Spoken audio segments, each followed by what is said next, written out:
Right now, Pittsburgh's best sports show is about to begin. Call us or tweet us. We've got things to talk about on the Ireland Contracting Nightly Sports Call. Good evening, everyone. Welcome inside the Fan Cave. This is the Ireland Contracting Nightly Sports Call, officially day one of the week. That is the NFL in Pittsburgh. And yes, it begins in earnest on Thursday night, but a lot of the activities leading up to it will begin some today, some tomorrow, and then on Tuesday. Big night on Wednesday before the draft, and then the first round on Thursday from 8 p.m. until whenever it ends. And then Friday night is from 7 p.m. until whenever it ends. Rounds 2 and 3, 4 through 7 begin at noon on Saturday. All right here in Pittsburgh. The weather's supposed to get better as the week goes on, as you heard Trey Fulbright say. So it should be a really fascinating week. And then the question is, what do the Steelers do with their first round pick? There are a lot of still unanswered questions. Number one, will we find out about Aaron Rodgers officially? Yes or no? Call 412-575-2600. Let me know what you think about that. We were told it would happen a lot earlier than it has gone on, but this would be the week to know. And even if the Steelers know, I think it would be helpful to let other people know at this point, because it would affect what people think about their draft. Not that they're going to take Ty Simpson in the first round. Maybe they will. I mean, if Aaron Rodgers decides to retire, they're going to need a quarterback probably to come in here to complement the two they have. But these are questions that are going to be answered throughout the course of the week. But my question to you tonight is, you call here at 412-575-2600. What would constitute a good draft for you for the Steelers franchise? The week's going to be spectacular. It'll be under the spotlight of the entire globe. People will be watching from all over the world, specifically this country, because it's one of the most viewed events you're going to find. But what would make the team, and what would you make successful about a weekend draft? They got 12 picks. They're not going to take 12 picks. They just simply will not. But what do you think they do with some of those picks? Do they trade up? Do they trade back? A lot of unknowns. I know this. They need wide receiver depth. I know this. They need offensive line depth, specifically guard, maybe tackle, who knows. And I think they could use some help in the safety department as well. So there are places to go. You can never have enough depth. And there's a lot of depth on the edge rushing position of the Pittsburgh Steelers, which has made some people wonder about whether or not they would consider a trade for one of those guys, since they do have a surplus. And that would mostly, I would imagine, include Nick Herbig or Alex Highsmith. Both those guys are very important to their team. But again, sometimes you need to give up something to get what you don't have, and we'll see if that becomes something that happens over this course of this. We've already seen a lot of trades. I mean, there's no question. We showed you the number of teams that have 2 first-round picks. That's because teams have made trades, like the Cincinnati Bengals. They traded for Dexter Lawrence from the Giants, and they had to give up a number 10 overall pick, which means Cincinnati does not have a first-round pick. Lots to get into there, so call on that. Also, it's game 2 tomorrow night, Penguins and Flyers. And quite frankly, yesterday, not the outcome I think everyone thought would happen, but there were a lot of things that went into that. Number one, the Flyers were hot. We had talked about that for the last couple of days. 18-6-1 in their last 25 games heading into the playoffs. A month ago, nobody thought they'd be in the playoffs. And then those teams around them started to collapse, like the Islanders and the Capitals and the Blue Jackets. All of a sudden, they emerge. So they have been playing essentially playoff hockey for quite some time, and it showed last night.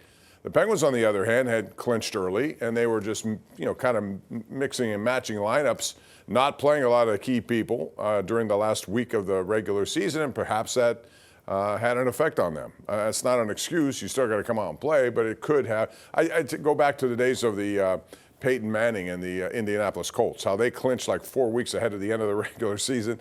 They hadn't played a meaningful game. They got all out of whack, and they never did move on in that season. So these are all contributory factors. The one thing I think you saw last night was speed, the young Flyers, and the grit, and the ability to get in the Penguins' faces a little bit, the physicality. They had 17 first-period hits.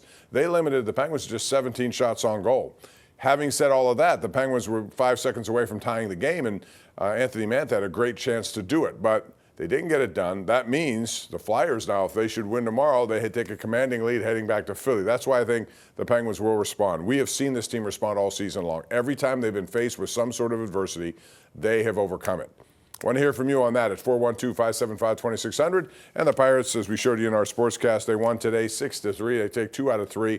Everyone in the National League Central is well over 500. The last place team is 12-9. The Pirates are 13-9, and they're third in the division. Could it be the best division in the majors? I didn't think I was prepared to say that, but it might be, although it is still April. 412-575-2600. Call right now. I'd love to hear from you. It's the Ireland Contracting Nightly Sports Call. We're on the air 7 nights a week. We're right here on KDKA Plus and most nights 93.7 The Fan, and we will be right back. All right, welcome back. This is our Xfinity tweet of the night from Jim Rosati. Connor Griffin extends his hitting streak to 6 games, becoming the first Pirate teenagers to do so since the late, great Bill Mazeroski in 1956. So things are starting to settle down for Connor Griffin. You would think the same is true of Marcell Ozuna, who's come to life on this 7-game homestand. So he's gotten a couple of big hits. But the Pirates take 203. They're 13-9, as I said. They're in third place, and it is a tough division so far. Will it last? Who knows? Let's go to the lines. A lot of people want to talk, and I want to talk to you at 412-575-2600, beginning with Jim in Green Tree. Hey, Jim. Hey, Bob, how you doing? Good, thank you. What's up? Hey, if the Penguins don't win tomorrow, they're in trouble. That's typically how it goes when you're down 2-0 in a series. 0-2, right. And the Steelers, I hope Rodgers don't come back. He's too old. Yeah, I think, quite frankly, if you look at the metrics on his last season, a lot of them aren't that good, especially when facing a lot of pressure. He did a lot of check down, a lot of throws at or below the line of scrimmage, and, they need to extend plays. He still has the arm to do it. I don't think there's any question. I like his arm a lot. But he has to have time, and that's where the offensive line and some of its needs come into play. So a lot of people have shifted their focus from the first round being a wide receiver. I'm not. I'm sticking with wide receiver. I think there are going to be some good ones available for them. 2 guard, but only they know, what they have in terms of Broderick Jones, who's gone through a neck injury that has really been difficult for him. Now, how much will that affect him on the tackle position? We'll find out. And if they believe they need more help there, they may even surprise you with a tackle at some point. But that's all part of the mystique of the NFL draft, and it starts here on Thursday. David in Finleyville is up next. Hello, David. How are you? Hi, Bob. Thanks for taking my call. I'd like to ask you a question. Do you see damn news, or what would you change for Game 2, since they look kind of shaky for Game 1? I'll hang up and listen to you. Thanks, Dave. First of all, I give credit to Philadelphia. They played a heck of a game. They really did. They made life a little easier on Dan Vladar. I think the Penguins need to get in his face a little bit. More traffic in front, throw the puck, see what he can do if he starts moving side to side. They didn't do enough of that last night. But again, the Flyers, made it difficult for them to do. But the Penguins also contributed to this by not chasing the puck. Dump and chase is such a cliche thing, but it's really, if you win those battles along the boards, you can come up with some territorial time. And I didn't think last night they did much of that at all. They tried to bring the puck in sometimes, carry it in, and turnovers happen. If it wasn't for Stuart Skinner, I think you'd see that game out of reach, midway through the third period. He made some good saves on breakaways or odd man breaks. As far as changes, I think I'm going to go back to my original lines that were successful when they were doing real well.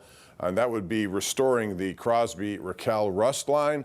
That means moving Chinakhov down to the Malkin line. The question will be, if you bring back Justin Brazeau, he played well on the third line with Kindle and Mantha. If you do that, then most likely you're scratching Soderblom. The fourth line's intact, and I thought it was their best line last night. So those are some of the things I would say. I would not change goaltenders. We keep getting tweets about changing goaltenders. Skinner was good. He was maybe their best player last night, so they got to do better in front of him. Bill in Shippensville is up next. Hey, Bill. Yeah, Bob, I think the Penguins are in trouble, really. I don't think it's only one game, though, Bill. Yeah, but Philadelphia, they're young. They got some talent. They got a real good goalie, so I think we're in trouble. We'll see. Like I said, it's a long game. If the Penguins should win tomorrow, all of the narratives will change, and the pressure then switches over to Philadelphia. It doesn't matter how you do it. You got to win 4 games, and it doesn't have to be 4 in a row. It could be games 2, 5, 6, and 7. It can be, whatever it is. You just got to win 4 games, and the ups and downs of a playoff series are crazy, and we've seen this over the years. So you may have forgotten, since the Penguins haven't been there for a few years, but this is all part of it. If they win Game 2, things change. If they then go to Philadelphia and win Game 3, then all of a sudden that young team faces a lot of pressure. So it goes back and forth. Experience still has a play in this, and I think the Penguins will, they needed a game like that after they spent a week not playing a lot of their players, and maybe that's what it requires. Now they're going to be back into it. Tomorrow is, to me, a must-win, though. You don't want to go down 0-2. The odds do not bode well. Tom in North Versailles. Hey, Tom, what's going on? Hey, Rob. Hey, Penguins got a lot of cheap shots, especially on Malcolm. They got to learn how to give back the shots that they're getting back to make the game even. Or when you get those shots, you don't have to respond in kind. Don't let it bother you. Don't let it get under your skin. I think the Flyers have that as part of their strategy. Do it as much as possible. If you noticed in the first period last night, they were running Igor Chinakhov quite a bit, and he's new to this. And I think it was very clear that he had a target on his bat, and they were going to try to take him out of his game, and maybe they did. I think tomorrow we'll see a different kind of game. The other thing is Penguins have got to make sure when they get opportunities on the power play, they convert. They have too much talent not to. That power play throughout most of the season has been very good. Not so much of late. It needs to get back on track. Kurt in Tarentum. What's up, Kirk? How are you? Hello, Bob. I'm reflecting back to yesterday's extra inning game when Ozuna was batting with the bases loaded, and the pitcher threw an inside pitch, and he jumped out of the way. He should have let him hit him, and we would have won the game. Well, Yeah. Back in my day, I let it hit me. I take one for the team. That's all I know. Do you remember a guy named Ron Hunt? He used to do this all the time. He played in the game. He crowded the plate. He took hit after hit. And, yeah, I thought the same thing. When I saw that, I thought, just take it. You get hit, game's over, you win. And they didn't do it, or at least tie. I forget what the circumstances were, but he did not do that. A lot of players won't do that. I mean, your instinct is to get out of the way of it. But you also have to be mindful of the situation at hand. And if you take that, it drives in a run. 412-575-2600 is the number to call. Some very interesting other games today in the NHL. For example, Montreal goes to Tampa.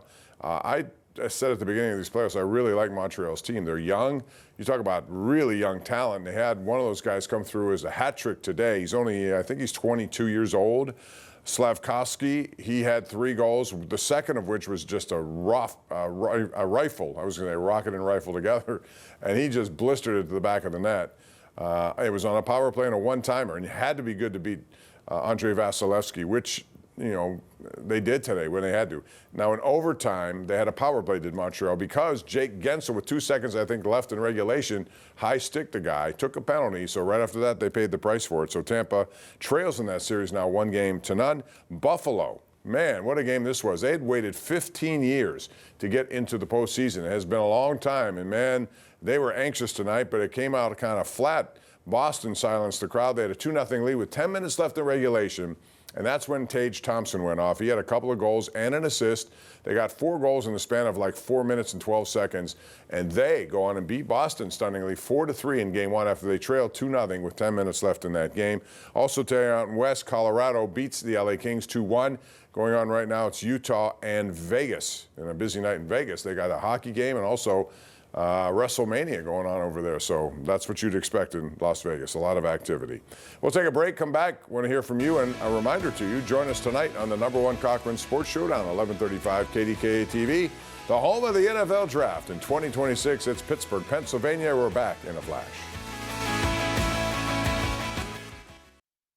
It's always interesting this time of the year because you have simultaneously the NHL playoffs and the NBA playoffs.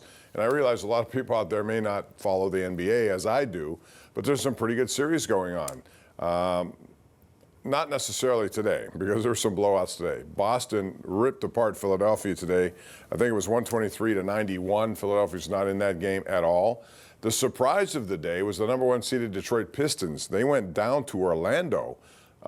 And, at home, they lose that game 112-101. And then you had OKC over Phoenix. Our producer, Steve Benko, is a big Suns fan, and he got eclipsed today because of it, because OKC is just going to win that in 4. I hate to tell you that, Steve, but I think you know that. Yeah. OKC is that good. I'm anxious to see the Spurs. I hope I see the Spurs and OKC together in a championship for the Western Conference. That would be remarkable to me, but we'll see how that goes. As far as the Penguins, I think it's pretty simple. Last night, they just did not have their game, and Philadelphia had a lot to do with that. I give them credit. Rick Tocchet knows this team. He knows what buttons to push for his team. He's got some great young kids. That 19-year-old Porter Martone, slick player, man. He stepped right up, made a beautiful play and a great shot to roof it by Stuart Skinner. He was playing at Michigan just about a month ago in college hockey, and here he is now, a game-one hero, game-winning goal. Like only 5 teenagers have ever done that. So he got the 3rd goal of the game, what turned out to be the game winner.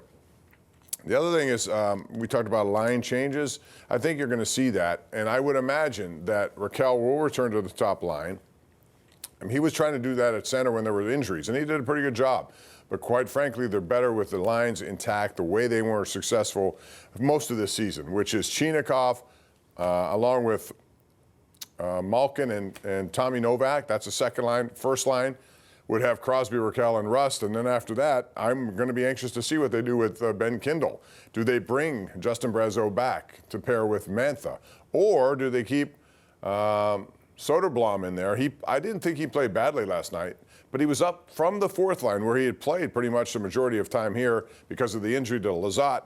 They moved him to the 3rd line because Lizotte was back healthy along with Dewar. So I think you might see Brazeau back in on this. It's not that he's an upgrade in speed, for example. He's a big guy, but he has chemistry with Kindle and Mantha. And I thought Mantha, all those guys need to be better. There's no question about that.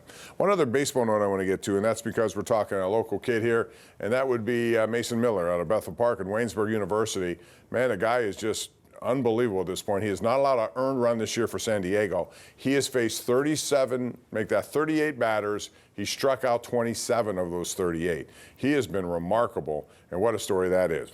The other thing, after tonight's #1 Cochran Sports Showdown, 11:35, which includes Chris Muller, Ray Fittipaldo, and Mike DeCourcy, we have a documentary about the NFL draft. Since it's here this week, 2 local guys who could have their names called. Khalil Dinkins is one of them. Eli Heidenreich is another. You want to stay tuned for that. That's coming up after our showdown, just about midnight tonight. That'll be followed by Joel Osteen. In the meantime, we have a busy week this week. We hope you join us. We'll be live at 7:30 every single night at Market Square. Ken Rice and I will be anchoring that coverage, a lot of coverage of the draft, the Penguins, you name it, we're going to cover it, and we hope to see you in town. If not, tune in here. We'll have you covered here as well. And call 412-575-2600. That's going to do it. I'm Bob Pompeani. Thanks so much for joining us tonight. Draft week is here. Penguin hockey is here. Playoffs got a lot going on in the month of April. You have a good evening, and we'll see you again tomorrow night.